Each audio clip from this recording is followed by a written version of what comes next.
This is the Oasis Sanctuary Foundation. Sanctuary for exotic birds, mainly parrots, of all. Oh boy, I used to know the exact number, and I've kind of gotten out of practice of keeping that in my head.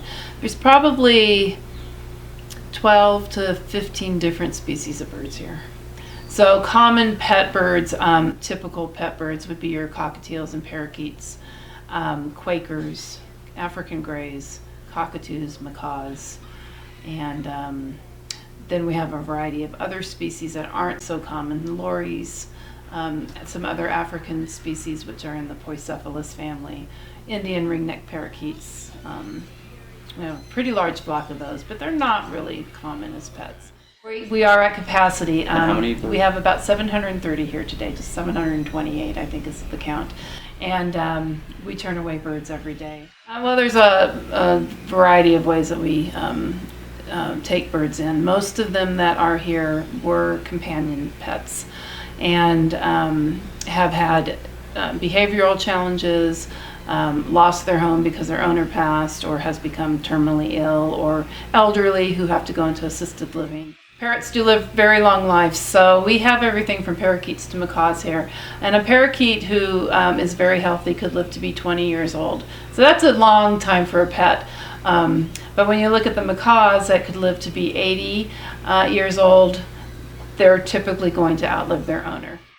A lot of birds that are kept in captivity develop behavioral issues, and one of those is plucking or feather destructive behavior, and it can range from just barbering their feathers, so they're destroying it, where they don't actually pull it, but they're destroying the feather, or actually pulling it out.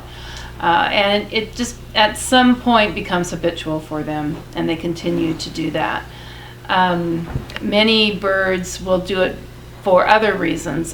Sometimes it's environment. They're so stressed in the environment they're in that when they come here, they will stop that plucking because it's a different environment that they're happier in.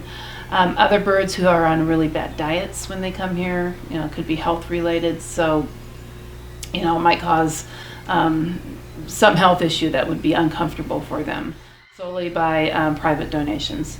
There's very little grant money for avian rescues and sanctuaries. Dogs and cats, there's lots of grants out there. Why do you think that is? I think it's just not as well known, and foundations aren't focused on that arena at this point.